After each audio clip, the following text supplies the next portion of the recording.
सती मरत हरिसन बर मागा, जन्म जन्म शिव पद अनुरागा।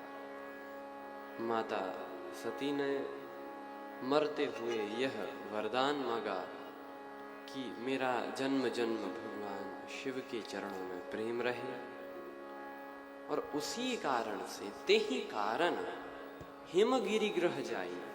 आज हिमांचल राज के यहाँ पार्वती जी का जन्म हुआ। थोड़ी और बड़ी हुई तो नारद जी हस्तरेखा देखने आए। अब पार्वती जी सामने हस्तरेखा देखी तो कहे कि शैल सुलक्षण सुता तुम्हारी।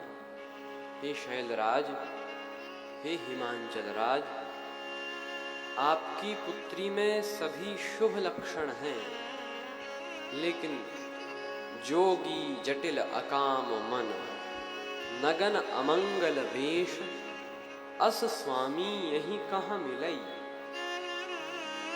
इसका पति कैसा होगा? सो बोले जोगी होगा, जटिल होगा, अकाम मन, नगन अमंगल वेश, ऐसा होगा। तो शैलराज ने कहा, फिर इतने जो आपने कन्या के गुण बताए उनका क्या फायदा? आप तो ऐसी बात मत कहो, इससे निवारण का उपाय बताओ। तो नारद जी ने कहा कि जो हम कह रहे हैं और की तो जाने दो, अभी तो देव भी नहीं मिटा सकते, ये हस्तरेखा है, भाग्य का लिखा है। तो शैलराज ने कहा, तो करना क्या चाहिए? नारद जी ने कहा, एक उपाय बताया कि देखो, मैंने जितने वर के गुण दोषों का वर्णन किया, वे सारे जो दोष हैं, जे वर के दोष बखाने ते सब शिवपह मैं अनुमानी। मेरे अनुमान से वे सारे गुण दोष शिव जी में विद्यमान हैं। शिव जी जोगी हैं, जटिल हैं, अकाम मन है, नगन है, उनका अमंगल वेश है। तो ऐसे जे वर के दोष बखाने ते सब शिवपह में अनुमाने। और तब नारद जी बोले, जो विवाह शंकर सन होई, तो दोषहु गुण ही कहाई सब। वर तो ऐसा मिलेगा ही, इसमें कोई संशय नहीं है।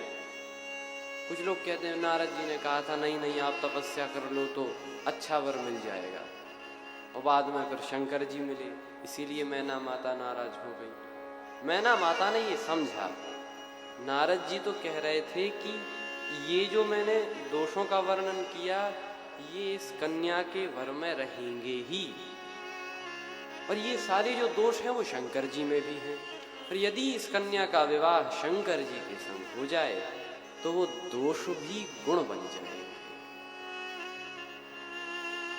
व्यक्ति को ऐसा होना चाहिए कि वो दोष को भी गुण, क्योंकि शंकर जी हैं, और दोष गुण कैसे बन जाएंगे? क्योंकि नारद जी कहते हैं प्राकृतिक रूप में तो कुछ अच्छा बुरा नहीं है।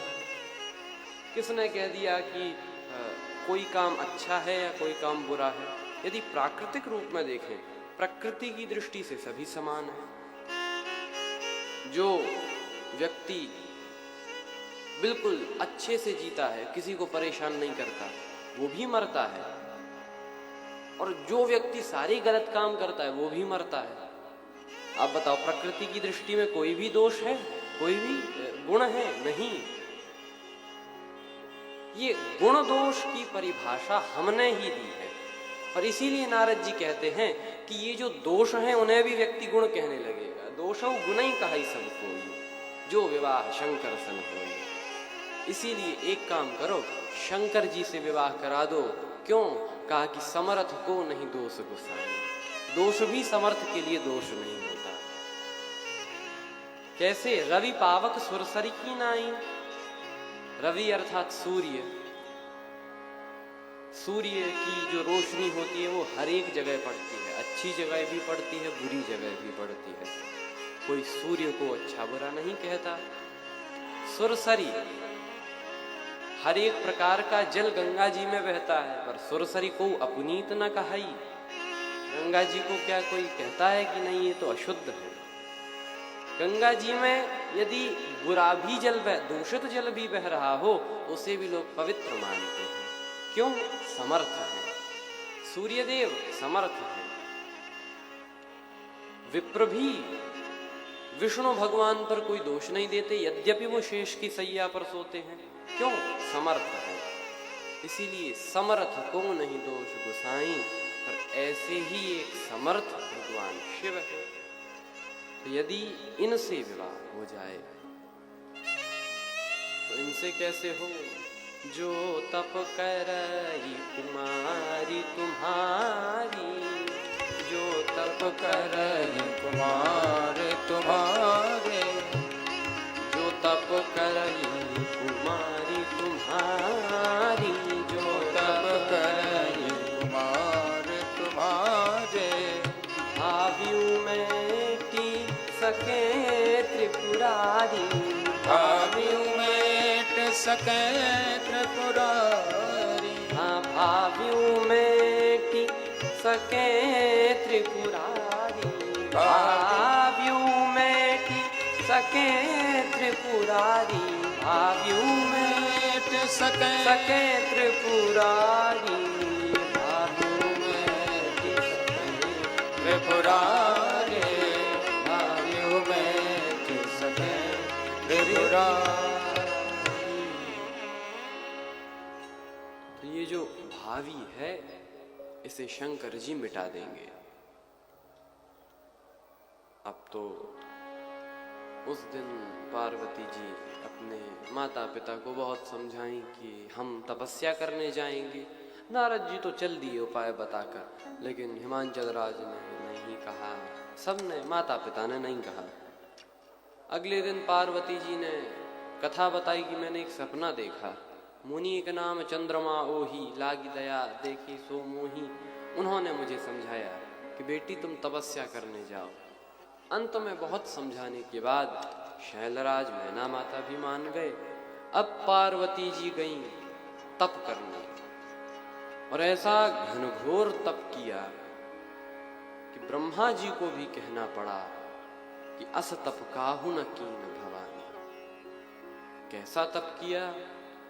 तुलसीदास जी वर्णन करते हैं, संवत सहस मूल फल खाए, 1000 वर्ष तक केवल कंदमूल फल खाए, साग खाए, 7 वर्ष बिताए, 100 वर्षों तक साग खाया।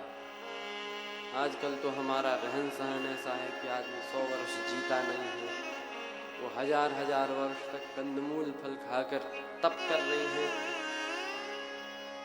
कछु दिन भोजन बारी बतासा, किए कठिन कछु दिन उपवासा। कुछ दिन पानी के बतासे खाए। पानी के बतासे कैसे?